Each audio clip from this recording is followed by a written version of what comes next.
I just love a good custard tart. And this one is perhaps a little bit different.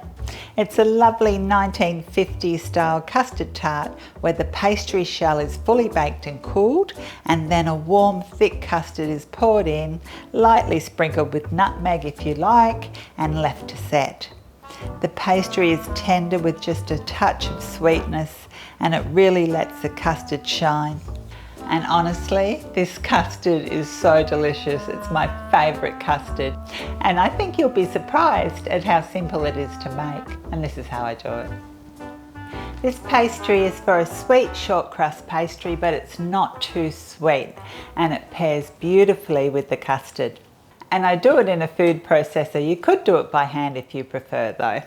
So into a bowl, put 250 grams of plain flour. Now I'm using gluten-free, but I've made plenty of times just using normal flour. It's beautiful. And then I add 60 grams of icing sugar, which is also known as powdered sugar, and I sift these two together just to get all the lumps out. Now a viewer told me that she added some xanthium gum to the gluten-free pastry for the French onion tart, and it worked beautifully. So today I'm going to try that, and I've already tried it. It works great. But not too much, because most gluten-free flours do contain some thickening agents. So I'm going to add just 3/4 of a teaspoon and just sift that into the dry ingredients. And obviously, if you're not gluten-free, you don't add this. So into the food processor goes the flour and the icing sugar.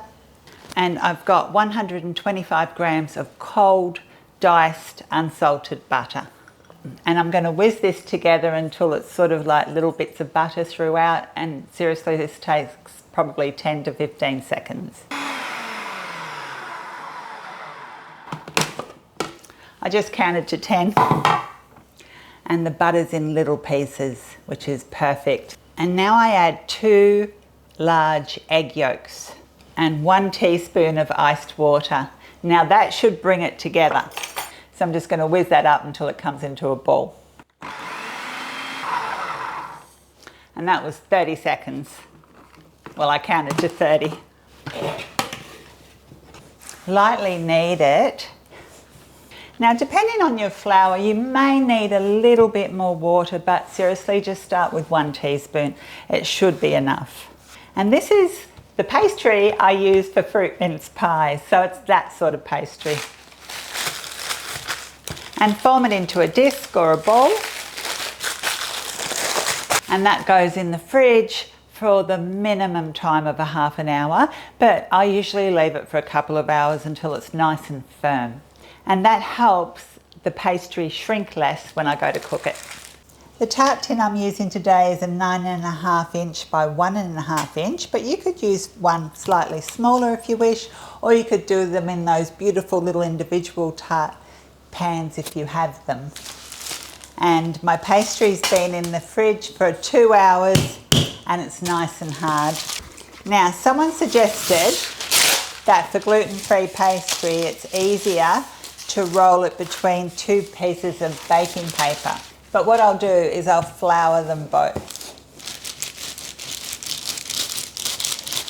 And you know, if you've got any pastry left over, it freezes really well. Thanks to the viewer who told me this trick. It's working really well. It's a lovely colour pastry because of the egg yolks. I love it.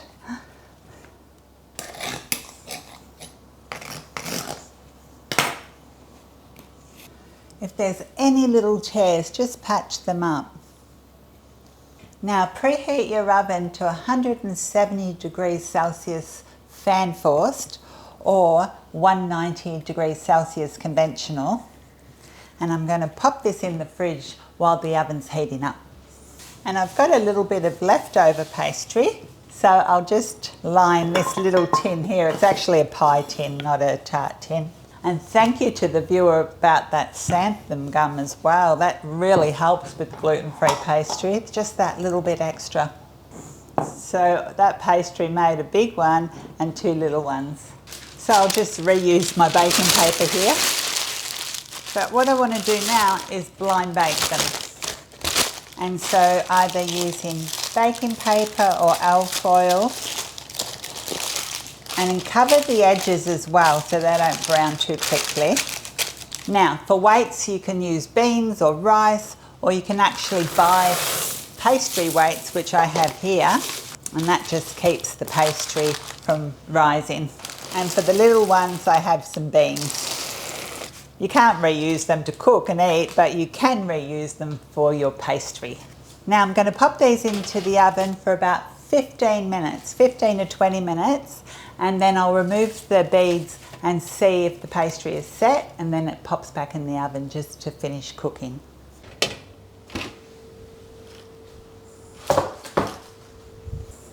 I couldn't find my oven glove, so these actually had about 17 minutes. I'm just going to take a little bit of a peek. That's ready. So what I'm looking for at this stage is that it's set, it's no longer raw. And it won't be golden brown yet, but it won't look raw neither. And these little ones probably needed less time because they were littler, but that's okay. And now I'm going to pop this back in the oven for probably about 10 minutes. These little ones are starting to brown a bit around the outside. So what I'll do with them is I'll just cover them completely with a bit of baking paper. Well, actually, I'm going to pop them back for 8 minutes because in the last 2 minutes, another viewer told me another trick that helps seal the pastry. And that looks great. The base is not at all wet. It feels slightly firm when I touch it. The sides have got brown and the base is starting to go a bit brown. So the last thing, and this was a viewer's suggestion, is just take a little bit of that leftover egg white and very lightly just brush it over the base and the sides. And you know, to be honest, I've never done this because the custard is such a thick custard that it doesn't seep. But this just gives you a little bit of extra insurance. And then I pop these back to set for 2 minutes only.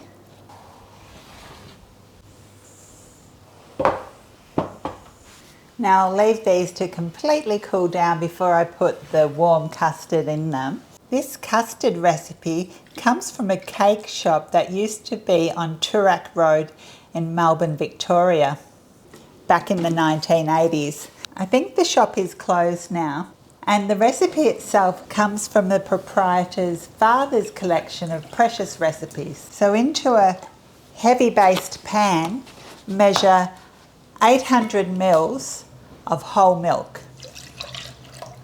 And put that on the stove over a low heat and bring it to the boil. Now this is an egg custard and you'll need 4 whole eggs and 4 egg yolks. Now I've got a few recipes on the site that just use egg whites, and I'll link them in the video description in case you want something to do with the leftover egg whites. To that I add 1.5 teaspoons of vanilla extract, 130 grams of caster sugar, and this custard is not overly sweet, it's just got that hint of sweetness, I love it, and 40 grams of corn flour. And while the milk is coming to the boil slowly, there's enough time to whisk this well. So when I do this, I think about the corn flour and the sugar dissolving into the egg yolks and the eggs. You don't have to whisk it for the whole time, just until it's thoroughly combined, there's no lumps, and the sugar's sort of dissolved into the egg mixture. And when the milk comes to the boil, remove it from the heat and ladle by ladle while stirring, pour in the milk. Whisking well as you put it in. By the time you put in the 8th ladle, it's fine to pour in the rest. And what I like to do is just wipe out this pot just with a bit of paper towel, or you can run it under some water and dry it, and then pour the custard back into the pot. Place it back on the stove, and over a low heat Whisk it until it thickens and comes back to the boil. Done. Off the heat. Now this goes directly into the custard tart shells. So even though the tart comes out easily, I'm going to leave it in the tin for extra reinforcement while the custard sets in the fridge. Unfortunately, I don't have enough custard for the little ones, but I can fill them with something else. I'm going to leave it to cool down to room temperature before I put it in the fridge. Back in the old days, I think they used to put a cherry in the middle of a custard tart, but what I like, which is quite traditionally Australian, is a grating of nutmeg over the top. And you can use fresh nutmeg or you can use nutmeg from the jar. So I'll let that cool down, put it in the fridge to set. I didn't have enough custard for these tart shells, but they turned out quite lovely. So you could totally eat this after a few hours in the fridge, but I just know that it slices beautiful the next day. So I'm going to wait till tomorrow. I'll see you tomorrow. So it's the next day and I'm just getting a nice pot of tea ready and the moment of truth. So I've had it in the fridge all night, just so it firms up and it's really easy to cut. And now is the time I get it out of the tart tin.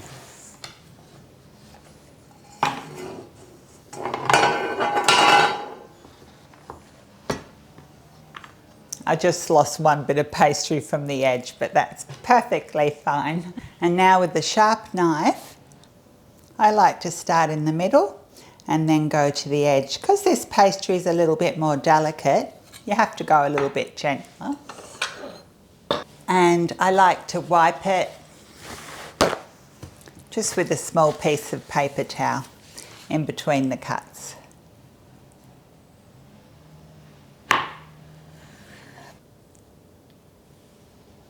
And there you go. Looks pretty delicious. And for some reason, if your custard feels a little bit grainy, don't worry, in a day or two that will disappear in the fridge. But if you just slowly bring the custard back to the boil while whisking continuously, that corn flour should have cooked out and you won't have any graininess. And Mike is whippersnipping and I'm going to have a lovely cup of tea and a nice piece of custard tart. Now this tart isn't overly sweet. If you like a sweeter custard, you can add more caster sugar. But it just cuts beautifully.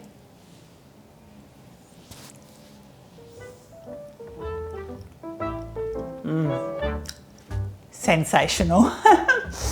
Thank you so much for watching. I hope you enjoy this if you make it. You know, a custard tart is one of my favourite things, and it's pretty dangerous me making this gluten-free because I'm bound to eat most of it.